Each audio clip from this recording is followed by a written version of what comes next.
Man, the NFT space is absolutely wild right now. We've got free mints, we've got stealth mints, we've got degen plays.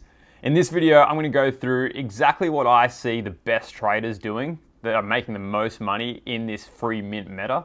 I also go through the NFTs that I'm personally holding right now, as well as the best tools and strategies that I've used that have made the most difference for me personally in making money with NFTs.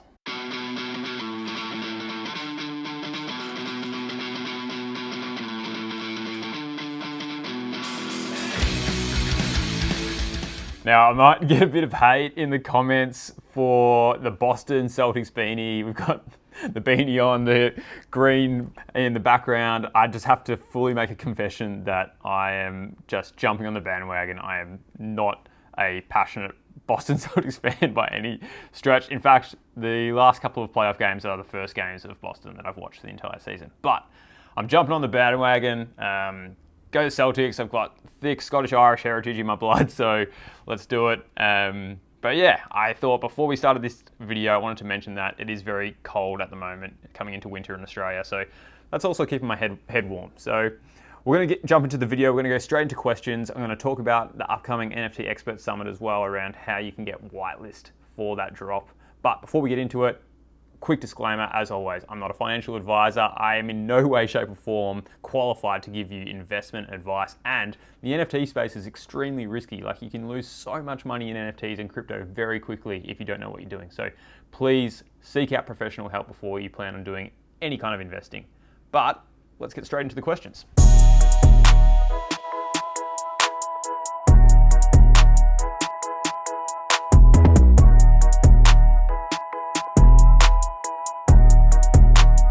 All right, another embarrassing confession. I've actually made no money during this free mint meta. I've been working so hard on launching my own project and trying to generate as much value for the NFT Expert Summit as possible. And so I've missed basically all of this. I've missed all the degen plays, all the free mints, which is usually my jam. I think in this video up here, you can go and watch it. You'll see me going through my wallet history, exactly how much money I've made through one of my wallets. And a lot of the money that I've made is from these stealth mints, these degen type plays. And so this is my jam. I really enjoy it.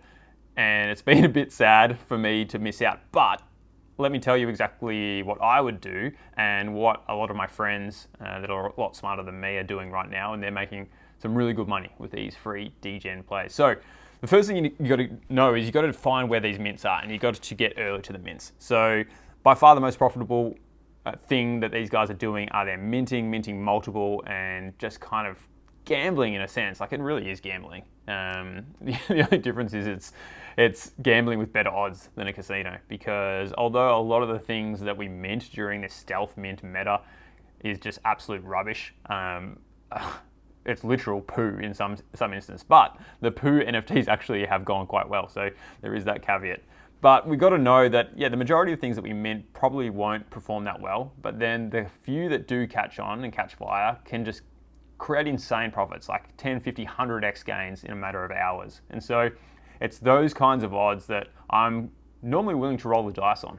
And usually by doing this kind of free mint, stealth mint stuff enough, you start to recognize patterns and start to recognize just little subjective things that you can only pick up by doing this more and more, that give you more confidence in particular stealth mints and particular free mints, and allow you to go a little bit harder on them. But the next question that I always get is, well, how do I find these mints? And there's only two ways to do it. Either you got to do it manually yourself, or you got to be part of an alpha group where you've got other people searching the internet to try and find these free stealth mints early. I highly recommend alpha groups. I talk about alpha groups all the time. In fact, I'm going to put below this video, I'm going to get a checklist of all the alpha groups that I know, free, paid, and I'm just going to chuck them all in a list with their Twitter handles, and you guys can check out that checklist of all the different alpha groups that you can join and go through them and choose some to join for yourself. But it's so important that you join alpha groups, in my opinion, because you can't possibly be across everything in the NFT space just by doing it yourself. In saying that, I do like to monitor stuff myself, because I feel like I'm pretty decent at figuring out which ones might run and which ones might not. And so the ways to do that is, and this is what all the alpha groups do as well, is monitor Etherscan and monitor some kind of minting tool like Mobi or Icy Tools or anything that essentially picks up the volume of a current mint. And so by using one of those tools, you can actually see what is minting in real time and how many mints have happened in the last 5 minutes, 10 minutes, 15 minutes, 30 minutes. And you can get a sense of, right, this one is actually minting quite fast right now. So the chances of this one actually taking off is higher than all of the others that might be out there right now. So what I would do is then try and find the contract for that particular mint. You usually can get it from one of these tools pretty quickly. And then I would try and find the Twitter, the Discord, and I would try and investigate the art, maybe look at the website. And I'd kind of make like a subjective analysis quickly around, all right, do I think this has legs? Is this worth, sending $20 to $30 in gas to mint a handful because I think it could run? I've talked about in a previous video as well, the 75% rule. So I usually try and wait around that 75% total minted supply mark before I jump in, because I've done it a few times and I've been bullish on something and I've minted and gone hard early, only for it to never pass 10% fully minted. And obviously if it never mints out, it's never going to run on secondary and I can't make any money out of that. So that was always really important for me. But analyzing those tools and looking at those charts and just waiting and making your own subjective calls has worked really well for me in the past. And I know there's a lot of guys making a lot of money doing similar stuff. And when they find something that they think can really run, and there's no exact science to it, it's very much an art and subjective analysis, but when they have conviction in something, they go hard. There's someone in the NFT Expert Summit, an expert speaker, I'm going to keep him anonymous for now, but he's going to do a session, he's going to share how he minted 100 of that, what was that free mint that hit 1.5 ETH? It was, what was it called? We're all gonna die. That's the one. Yes. Yeah, we're all gonna die. So he minted 100 free. We're all gonna die. Obviously, it was only one mint per wallet, so he has his techniques around how he was able to do that. Hint, hint. He was using some specialized tools, and yeah, minting 100. Basically sold around 20 early on just to break even from that initial free mint, and held the rest. And yeah, you do the math. 80 NFTs times 1.5 ETH. The guy made multiple six figures in the space of 36 hours from one of these free mints. And so I'm super excited to quiz him during the NFT Expert Summit and learn everything that he has to share around that sort of thing, as well as all the other experts that are coming to speak at the NFT Expert Summit. I'm personally going to learn a lot, and I know a lot of the people that have already whitelisted and are going to attend the Expert Summit are going to learn a lot as well. But I hope that answers your question. It is tough, the free and stealth mint meta, but it is a lot of fun.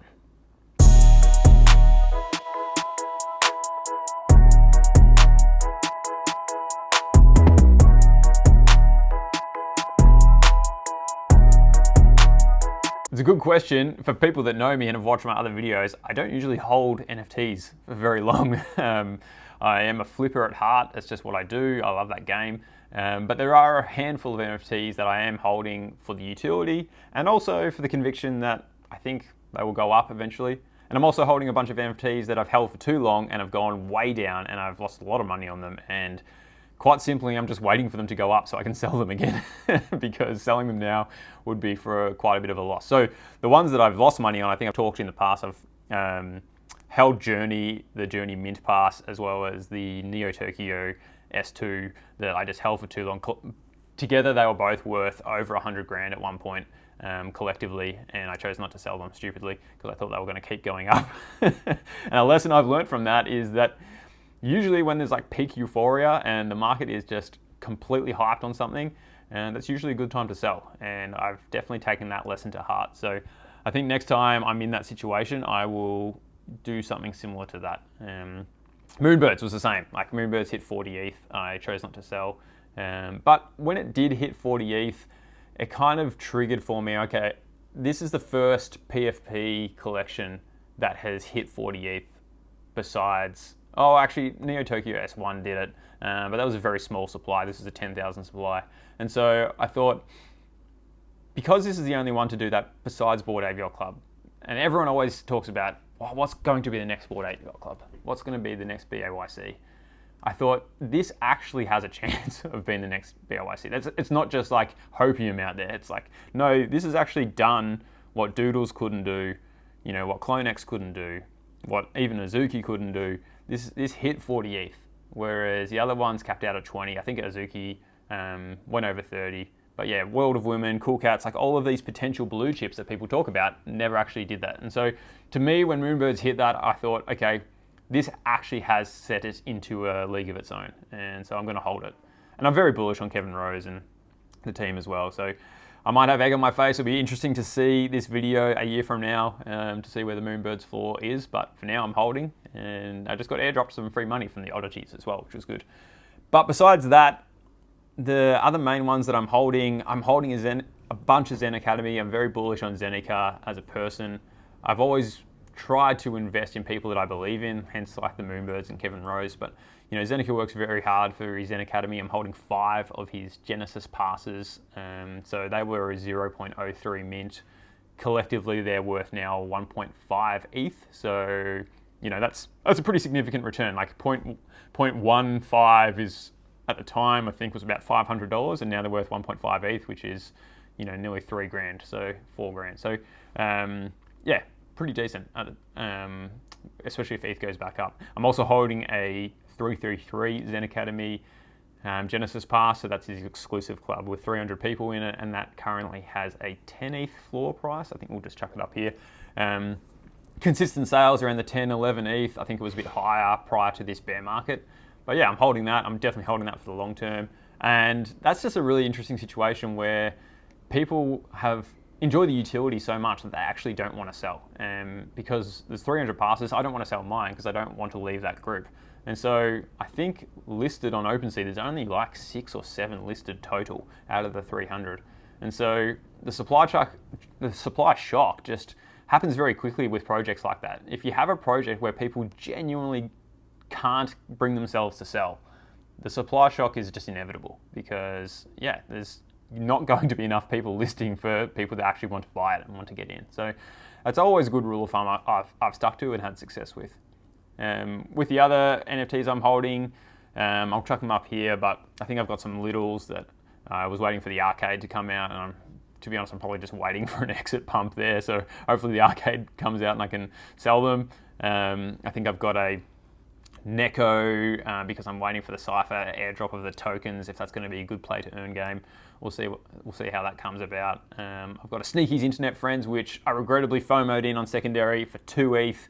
A couple of my friends were making fun of me because we're all in Sneaky's group and friends with Sneaky from Hideout, and yeah, we FOMO'd in at 2 ETH and it's not worth that much, but it's a charity group. Everything from that secondary goes to charity, so, and I've got faith in Sneaky that it will continue to bring value, but that's worth not that much at the moment. But yeah, besides that, I've got a pretty small wallet compared to my ETH holdings and USDC holdings and fiat holdings, and yeah, I'm waiting to get back into the market the next true NFT bull run.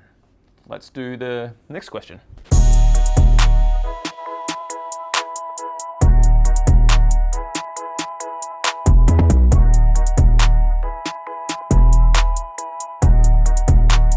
I'm going to actually do another video on this because I don't think I can name all the skills just in this one video. But very quickly off the top of my head, recognizing when a project has legitimate hype versus just overinflated and manufactured hype has been like a huge profitable thing for me. It takes time to recognize this kind of thing, but again, I'll do a video on it, exactly how I go about recognizing that stuff, but that's been huge.